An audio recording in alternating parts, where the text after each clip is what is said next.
Very good morning to all students. जैसे कि हम लोग लास्ट क्लास के अंदर हम कवर कर रहे थे, क्या लास्ट क्लास में हम लोग पढ़ रहे थे रिप्रोडक्शन एंड ऑर्गेनिज्म, और उसमें हमने आपको एनिमल के अंदर, प्लांट के अंदर जो एसेक्सुअल रिप्रोडक्शन है वो कवर करवा दिया। और आज से हम अपना शुरू करेंगे sexual reproduction in flowering plant. ठीक है, तो फ्लावरिंग प्लांट की पहले हम बात करते हैं कि फ्लावरिंग प्लांट क्या होता है। तो फ्लावरिंग प्लांट को जिनके अंदर फ्लावर आए वो प्लांट क्या है, फ्लावरिंग प्लांट, और इन्हें हम कहते हैं एंजियोस्पर्म।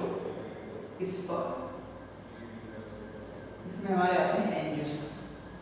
ठीक है, अब अगर हम सेक्सुअल रिप्रोडक्शन को समझें कि प्लांट में या फ्लावरिंग प्लांट में सेक्सुअल रिप्रोडक्शन कैसे होता है, तो इसको समझने के लिए सबसे पहले हमें फ्लावर का स्ट्रक्चर समझना होगा। तो सबसे पहले हम आज समझते हैं स्ट्रक्चर ऑफ फ्लावर। तो पहले हम ना फ्लावर की बात करेंगे, फ्लावर का समझेंगे स्ट्रक्चर। फ्लावर का स्ट्रक्चर अगर हम समझें तो फ्लावर क्या है, flower is a modified stem. Flower एक मॉडिफाइड स्टेम है। ठीक है, देखिए जैसे ये है स्टेम, इसमें ये नोड इंटरनोड देखे जा रहे हैं, ये हो गया नोड, ये हो गया नोड, और दो नोड के बीच का डिस्टेंस, ये डिस्टेंस, ये हो गया इंटर नोड। करेक्ट। तो अगर हम फ्लावर की बात करें तो फ्लावर एक मॉडिफाइड स्टेम है। आप देखो इस स्टेम को ना मैं इस तरह से कंप्रेस कर देता हूं, तो अगर मैं कंप्रेस करूंगा तो इसके ऊपर जो नोड है उस हर एक नोड से एक स्ट्रक्चर डेवलप करेगा, यानी कि ये आपको कुछ ऐसा दिखाई देगा।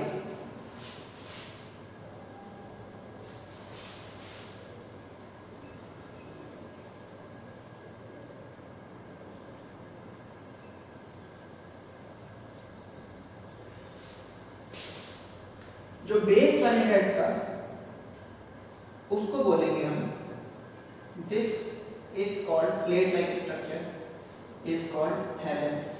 ये है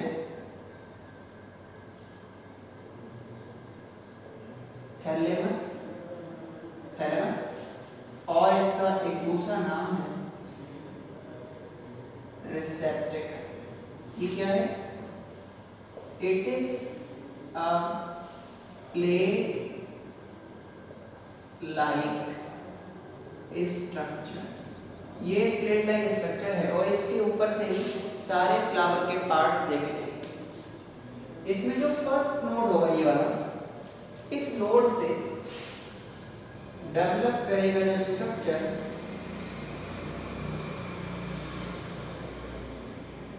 ये जो इस नोड से डेवलप कर रहा है,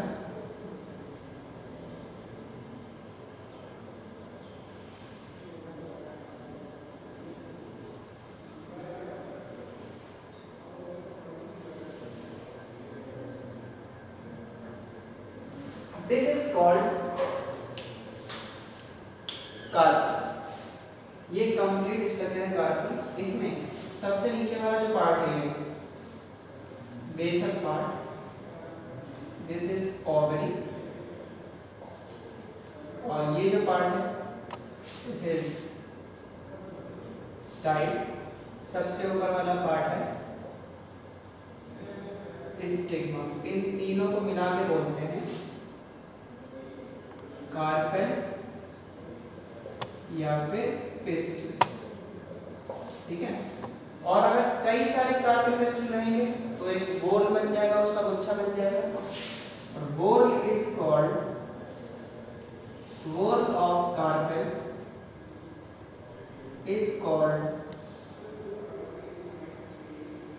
गाइनोशियम। ये आपको याद रखना है टर्म गाइनोशियम।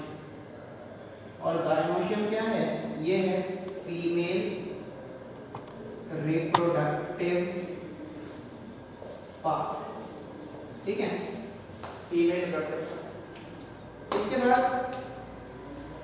यहाँ पर फिर गायनोसियम के बाद डेवलप करेगा स्ट्रक्चर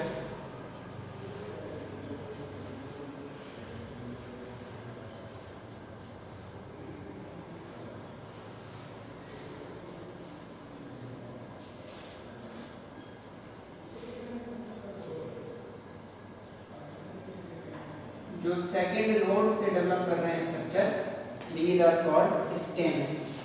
इसमें जो ऊपर वाला पार्ट है ये हुआ एंथर, और जो फिलामेंट दिख रहा है ये है जो ऐसा सिलेंड्रिकल पार्ट है, दिस इज कॉल्ड फिलामेंट। और इन दोनों को मिला के बोलते हैं स्टेम।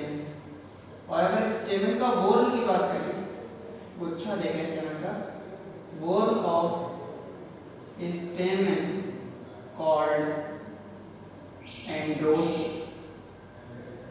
stamen को बोलेंगे एंड्रोसियम। और एंड्रोसियम क्या है?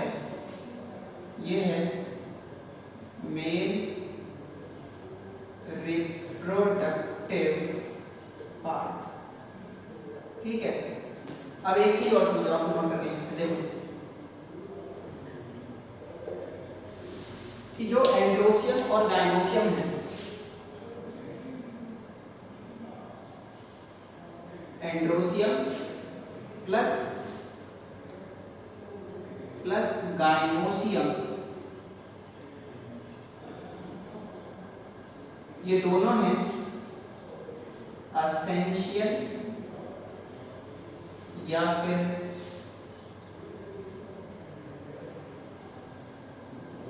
रिप्रोडक्टिव वो। आपसे पूछा ना प्लांट में एसेंशियल वॉल कौन से हैं, या गायनोसियम रिप्रोडक्टिव पार्ट या वॉल कौन से हैं, तो आप बताएंगे एंड्रोसियम और गायनोसियम। इसके बाद इसमें कुछ जो कलर्ड स्ट्रक्चर देखे जाते हैं, जो पंखुड़ियां होती हैं, दीज आर कॉल्ड पैटर्न्स। तो इसमें ये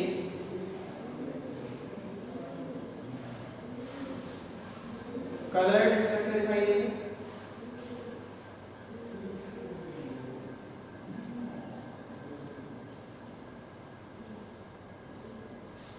ठीक है।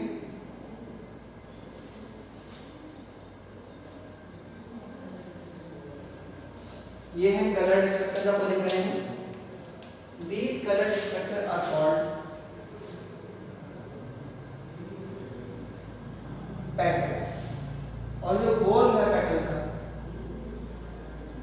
गोल इज कॉल्ड, क्या कहलाएगा इसका गोल? इट इज कॉल्ड कैलिक्स, इसको बोलेंगे कैलिक्स। और जो ग्रीन कलर के स्ट्रक्चर है, जो फ्लावर के बर्ड को इनिशियली आपने देखा होगा कवर करके रखते हैं, ग्रीन कलर के स्ट्रक्चर, ये जो ग्रीन कलर के स्ट्रक्चर हैं जिन्होंने फ्लावर के बर्ड को कवर करके रखा हुआ है, ये कहलाते हैं सेपल्स।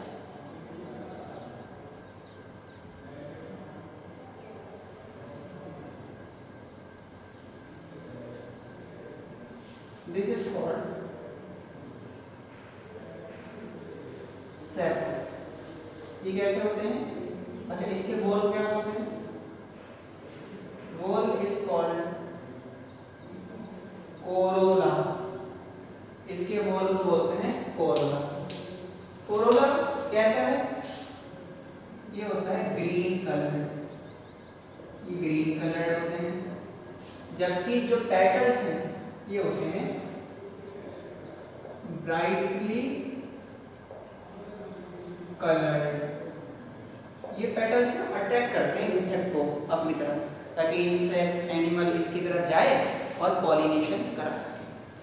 तो ये हमारा हुआ फ्लावर, ठीक है। ये इतना आप नोट करेंगे, ड्रॉ करेंगे इसको, ये नोट लेंगे। इसके बाद एक नोट और लिखेंगे आप यहाँ पे, देखिए समझिए इसको। ये नोट कहता है कि जो सेपल्स और पेटल्स हैं, या मैं बोल कैलिक्स प्लस कोरोला, ये दोनों रिप्रोडक्शन का कोई काम नहीं कर रहे। तो ये क्या है? ये दोनों हैं एक्सेसरी या फिर नॉन एसेंशियल या फिर नॉन रिप्रोडक्टिव बोथ। क्लियर है?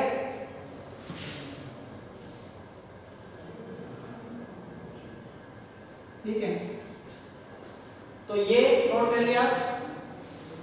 इसके बाद हम लोग एक एक करके स्टार्ट करेंगे। हमें ना कैलिक्स और कोरोला तो नहीं पढ़ना, हमें पढ़ना है सेपल्स और पेटल्स के बारे में, सॉरी एंड्रोसियम और गाइनोसियम के बारे में, क्योंकि हम रिप्रोडक्शन की बात कर रहे हैं। तो आप ये जनरल इंट्रोडक्शन है फ्लावर का, इसे आप बनाएं। उसके बाद हम पहले बात करेंगे मेल पार्ट और फिर शुरू करेंगे फीमेल पार्ट। मतलब इसके बाद हम शुरू करते हैं रिप्रोडक्टिव पार्ट्स के बारे में। इसके यहाँ ड्रॉ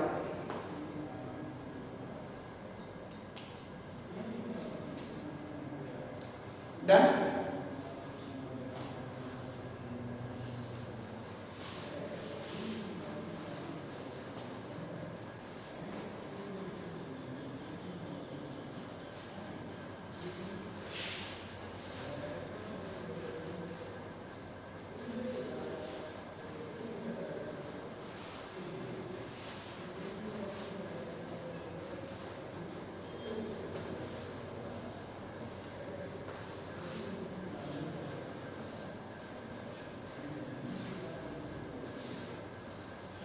सो स्टूडेंट्स, आपसे अगर ये पूछा जाए कि फ्लावर का रोल क्या है, फ्लावर का मेन रोल क्या होता है, तो फ्लावर के ना वैसे तो कई सारे यूज हैं कि भाई फ्लावर को लोग आस्था के रूप में यूज करते हैं, भगवान को अर्पण करते हैं, अपने इमोशन को एक्सप्रेस करने के लिए लोग फ्लावर का यूज करते हैं। कोई मर गया तो उसके ऊपर फ्लावर चढ़ाते हैं, ठीक है, शादी वगैरह में यूज़ किया था फ्लावर। इसके अलावा ऑर्नामेंटली घर में सजावट वगैरह के लिए भी हम फ्लावर्स का यूज़ करते हैं। ये सब तो ह्यूमन के द्वारा बनाए हुए यूज़, लेकिन जो मेन यूज़ है फ्लावर का वो क्या है? तो फ्लावर का जो सबसे मेन यूज़ है, जो मेन रोल है, बायोलॉजिकल यूज़ जो है उसका, वो है रिप्रोडक्शन। कि फ्लावर रिप्रोडक्शन में यूज़ किया जाता है। फ्लावर से ही जब प्लांट में फ्लावर आने लगता है तो हमें ये पता चल जाता है कि उस प्लांट का रिप्रोडक्टिव फेज स्टार्ट हो गया है, यानी कि अब वो प्लांट रिप्रोडक्शन के लिए रेडी है। क्लियर हो गया? तो यही पॉइंट लिखेंगे हम। द मेन या फिर बायोलॉजिकल रोल, या हम बोल सकते हैं use of flower is in reproduction। Flower का मेन और जो बायोलॉजिकल रोल है और यूज है वो क्या है? वो है रिप्रोडक्शन के अंदर। फ्लावर साइन है किस चीज का? Flower indicates reproductive phase in plants।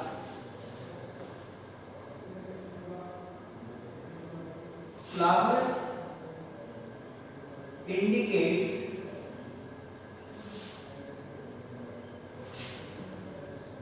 reproductive phase in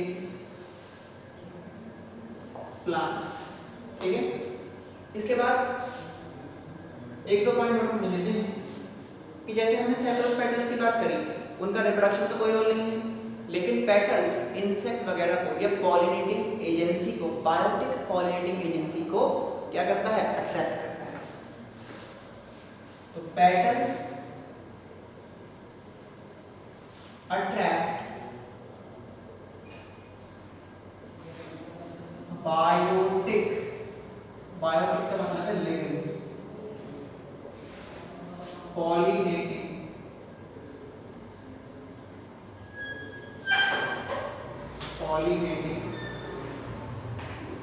agencies, ये बायोटिक पॉलिनेटिंग एजेंसीज को अट्रैक्ट करेगा।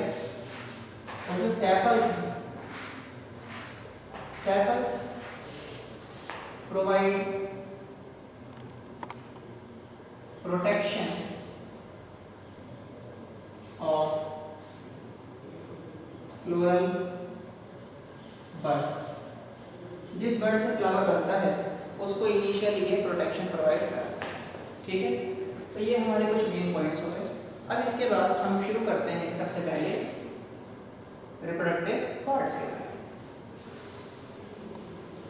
तो अब हम शुरू करेंगे reproductive parts of plant.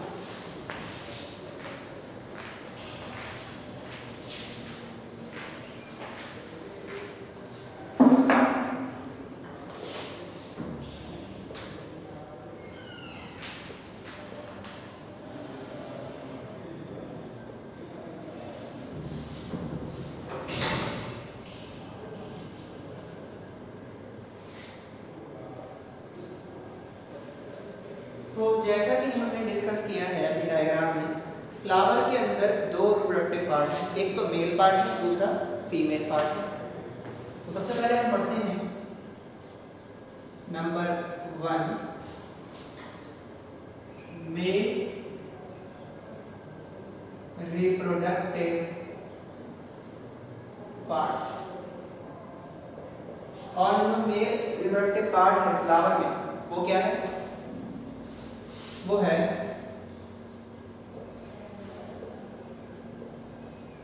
Androecium. और एंड्रोसियम क्या है? वॉल ऑफ स्टेम, ये स्टेमन का वॉल है। ठीक है, अब हम स्टेमन को समझते हैं। स्टेमन की अगर बात करेंगे तो स्टेमन में एक तो इस तरह से ये बाइलोब स्ट्रक्चर देखा जाएगा।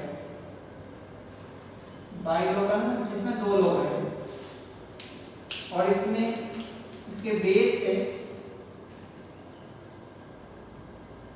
डेवलप करेगा एक सिलिंड्रिकल स्ट्रक्चर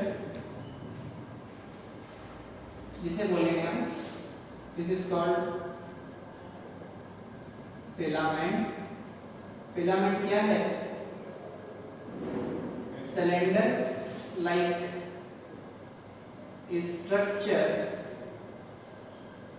और ये करता क्या है? Provide flexibility to the anther. ये एंथर को फ्लेक्सिबिलिटी देता है। और ये जो बाइलोब स्ट्रक्चर है, this is called anther. Anther कैसा है? एंथर होता है जनरली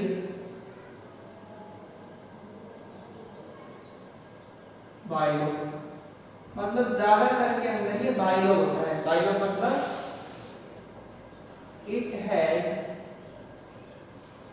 टू लोब्स, इसमें दो लोब देखे जाते हैं।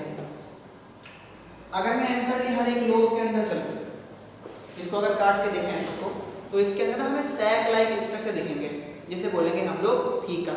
और उन थीका के अंदर कुछ स्पेशल सेल होंगी, उन सेल को बोलेंगे हम लोग माइक्रोस्पोरेंजियम या स्पोरोजिनस सेल, जिनसे बनेगा मेल गैमेट पॉलन ग्रेन। तो जैसे ये हुआ एंथर,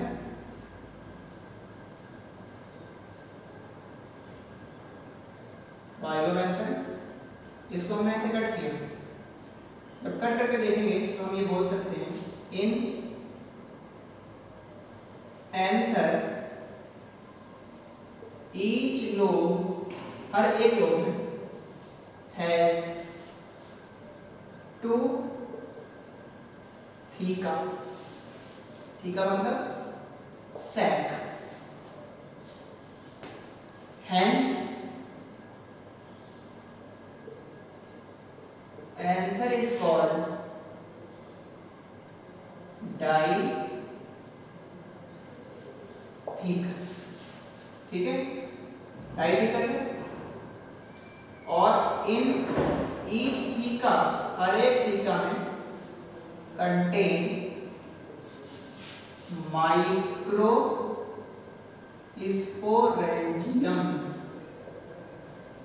या इसको बोलते हैं स्पोरोजिनस सेल। और यही है गैमेट मदर सेल, और यही है PMC, gamete mother cell GMC, या माइक्रोस्पोरेंजियम को बोलते हैं एमएमसी, या इसको एमएमसी भी बोलेंगे। ठीक है, ये कैसी होती है? पीएमसी, एमएमसी, ये सारी कैसी हैं? डिप्लॉयड। समझ आ गई बात? देखो एमएमसी की फुल फॉर्म क्या है? एमएमसी का मतलब है माइक्रो स्पोर मदर सेल, इससे बनते हैं माइक्रोस्पोर। पीएमसी का मतलब है पॉलन मदर सेल, जो क्या बनाएगा आपका पॉलन बेस बनाएगा, पीएमसी छोड़ो। ठीक है, एमएमसी पीएमसी ये सब एक ही बात है। तो हमने क्या देखा? हमने देखा एंथर कट किया, उसके अंदर हमने देखा हर एक लोब में 2 थीका है। ठीक है, इसे डाइथीका बोला गया, और हर थीका के अंदर क्या है? कुछ स्पेशल सेल है, और उन सेल को नाम दिया गया है माइक्रोस्पोरेंजियम, या पॉलन मदर सेल, या स्पोरोजेनस सेल, या फिर माइक्रोस्पोर मदर सेल, या फिर gamete producing cell, gamete mother cell, जिससे गैमेट बनेगा। और इन सेल से क्या बनेगा? इन सेल से बनेगा मेल गैमेट। तो नेक्स्ट पॉइंट में लिख सकते हैं these cell produce male gamete of plant। ये प्लांट में मेल गैमेट प्रोड्यूस करेगी, और उसको क्या बोलते हैं? Called pollen grain. Male gamete बनेगा पॉलन। पॉलन ग्रेन कैसा है? हैप्लॉइड होगा। ठीक है, इसलिए इसको पॉलन मदर सेल भी बोला जाता है, जो कि क्या करता है ये? क्योंकि ये पॉलन ग्रेन का फॉर्मेशन करेगा। अब हम जरा पॉलन ग्रेन के बारे में बात करेंगे। आप इतने पॉइंट नोट करें, फिर हम जरा पॉलन ग्रेन का स्ट्रक्चर देखेंगे और पॉलन ग्रेन के बारे में थोड़ी सी बात करेंगे। बनाइए इसको। डन?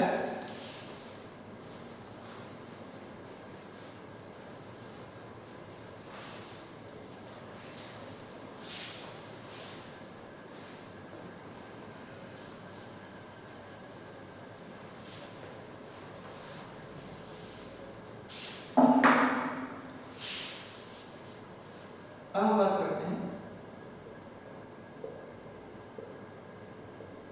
पॉलन ग्रेन के बारे में। जो ये पॉलन ग्रेन ना, जिसे हम मेल गैमेट कह रहे हैं, इसे जनरली हम लोग बोलते हैं मेल गैमेटोफाइट। पॉलन ग्रेन क्या है? It is male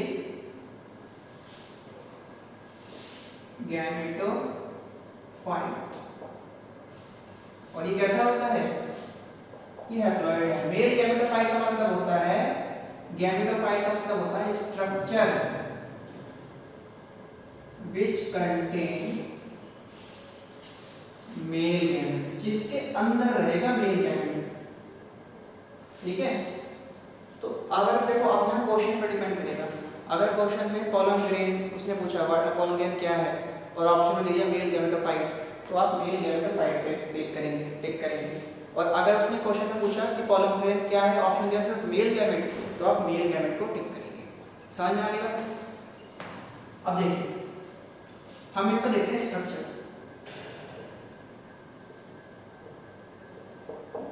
pollen grain में सेल है,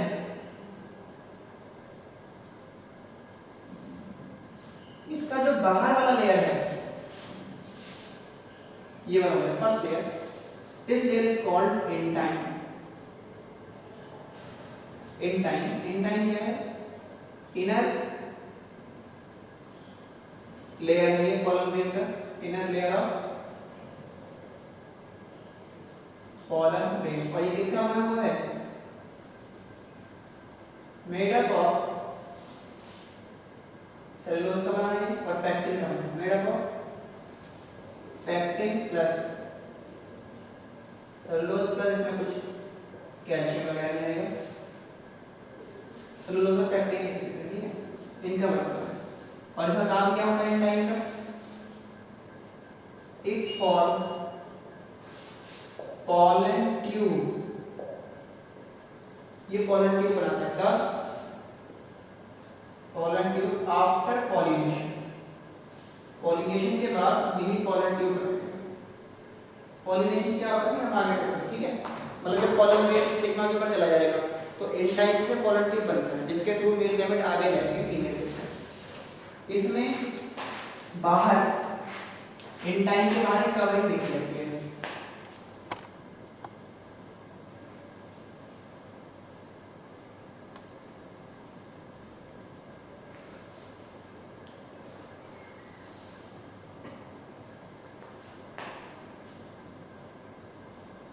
इंटाइन के बाहर जो कवरिंग देखी जा रही है, this outer layer is called exine. This is exine. Exine क्या है? ये आउटर लेयर है। ये किसका बना हुआ है? ये बहुत इंपॉर्टेंट है, मेड अप ऑफ स्पोरोपोलेनिन। ये स्पोरोपोलेनिन का बना है और ये जो स्पोरोपोलेनिन है ये अनडिस्ट्रक्टेबल है।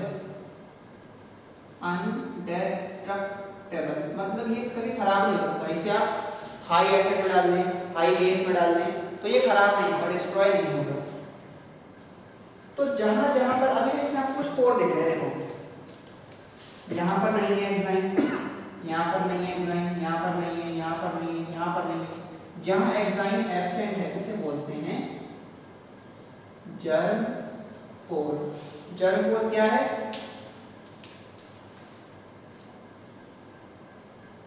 रीजन या फिर एरिया वेयर एक्साइन एब्सेंट, जहां पर एक्साइन एब्सेंट होगा, ठीक है। एक्साइन का काम है इसको प्रोटेक्शन देना। ये क्या करेगा? Give protection. और एक बात बहुत इंपॉर्टेंट, एक्साइन की वजह से ही हम पोलन ग्रेन को फॉसिल्स फ्यूल के रूप में स्टोर कर सकते हैं, प्रिजर्व कर सकते हैं। अब हम सेल के अंदर चलते हैं। सेल के अंदर में इसमें दो न्यूक्लियस रहेंगे, देखेंगे आप। तो एक तो दिखेगा स्मॉल न्यूक्लियस स्पिंडल शेप का, और एक दिखेगा लार्ज न्यूक्लियस। जो स्मॉल न्यूक्लियस है उसका साइटोप्लाज्म अलग होगा। इस तरीके से ये एक छोटी सी सेल बना लेगा जो इस लार्ज सेल के अंदर फ्लोट करता रहेगा। तो इसमें आपको दो सेल दिखाई देंगे, देखो एक तो ये लार्ज सेल हो गई और एक ये स्मॉल सेल हो गई। ये जो लार्ज सेल है this is called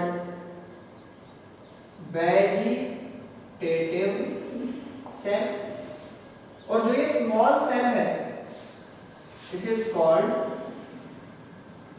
generative cell. यही क्या करेगा? It gives to male gamete. यही दो मेल गैमेट बनाएगा बाय माइटोसिस के द्वारा, क्योंकि जो जनरेटिव सेल है वो हैप्लॉइड है, वेजिटेटिव सेल भी हैप्लॉइड है। ये क्या करता है? ये क्या करेगा? जो वेजिटेटिव सेल है, लार्ज सेल है, it gives nutrition to germs. ये जर्म सेल को न्यूट्रिशन प्रोवाइड कराएगा। तो सॉरी, आज कंप्लीट कर लिया पूरा मेल रिप्रोडक्टिव प्लांट के अंदर। पोलन ग्रेन हमने कवर कर लिया। नेक्स्ट क्लास में हम यहाँ से आगे बढ़ेंगे। तब तक के लिए आप यहाँ तक इसको पढ़ें। Thank you so much.